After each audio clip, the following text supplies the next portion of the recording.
आज हम नए टॉपिक की ओर से शुरुआत करते हैं, जो हिंदी ग्रामर के जो सबसे महत्वपूर्ण पूछा जाता है हिंदी व्याकरण से। तत्सम और तद्भव हर एग्जाम में पूछा जाता है। हम उसके बारे में बताएंगे, तत्सम और तद्भव के बारे में, जो चैप्टर का नाम है तत्सम और तद्भव। इसे हम शब्द विचार भी कहते हैं। तत्सम शब्द उसे कहते हैं। तत्सम शब्द संस्कृत के दो शब्दों से बना होता है, जैसे तत् प्लस सम, तत् और प्लस सम के मेल से बना होता है, जिसका अर्थ संस्कृत में यह होता है, क्या होता है, संस्कृत में समान, इसे बोला जाता है सामान।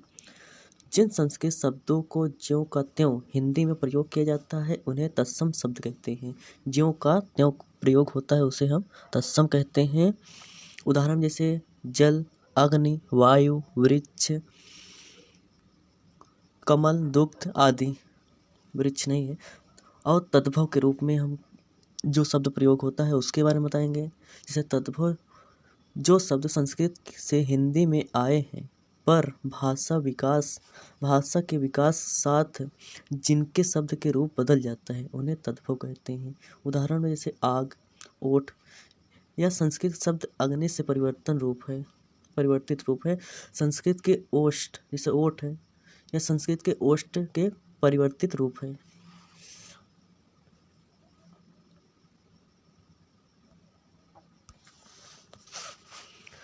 तत्सम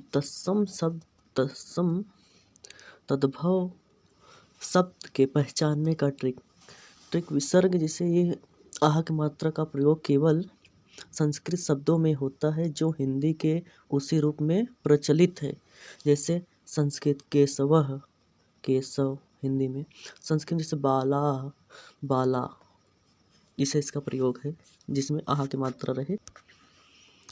अब ट्रिक नंबर 2 हम बात करेंगे। ट्रिक नंबर 2 में क्या है, जैसे छा का प्रयोग तत्सम संस्कृत के शब्दों में होता है, जैसे शिक्षा हो गया, छत्री हो गया और छति हो गया, नक्षत्र हो गया।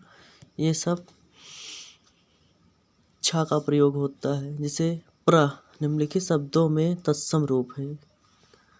प्रश्न, जैसे निम्नलिखित तत्सम रूप है, इसमें प्रश्न में कौन सा होगा, जिसमें छा का प्रयोग किया होगा, छीड़, जैसे छीड़, इसका उत्तर हो जाएगा ये वाला। प्रश्न एक हिसाब से है। अब ट्रिक नंबर 3 बात करेंगे। री का प्रयोग केवल तत्सम संस्कृत के शब्दों में प्रयोग होता है, जैसे तत्सम तद्भव। जैसे श्रृंगार को श्रृंगार हिंदी में बोलते हैं तद्भव को। जैसे मृत्तिका मिट्टी और मृत्तिका मिट्टी को कहते हैं। इसमें से कौन सा तत्सम है, ये क्या है, जिसमें री का प्रयोग हुआ है, उसे भी हम बताए हैं, ये वाला रीच। ये क्या है,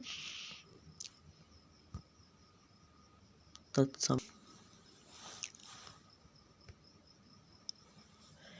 ट्रिक नंबर 4, प्रायः तत्सम में वा वर्ण तद्भव में बा हो जाता है। तो तत्सम और तद्भव, जैसे पूर्व का हिंदी में तद्भव में बोलते हैं पूरब, विनती, बिनती, वारिद, बादल, वर्षा, बरसात। ये क्या है, तत्सम का तद्भव रूप है। ये क्या है, तत्सम का रूप है, ये तद्भव का रूप है। अब इसमें प्रश्न दिया, निम्नलिखित में से तद्भव क्या है, इसमें से पता करना है। जैसे बात करें ट्रिक नंबर 5, तत्सम शब्द का तद्भव में सा और सा का प्रयोग हो जाता है। जैसे तत्सम में ईदृश मतलब ऐसा, प्रस्व माने परसों, तत्सम और तद्भव रूप है। अंसव, अनसन, अनसन, इसमें सा का अंतर है, इसमें भी सा का, दोनों का अंतर है। सिटी वाला सा, इसमें सादा सा का अंतर है। तत्सम और तद्भव में बदला गया है। इसमें क्या है, सिटी वाला सा का प्रयोग सभी में हुआ है, इसमें सादा सा का प्रयोग हुआ है तत्सम और तद्भव में।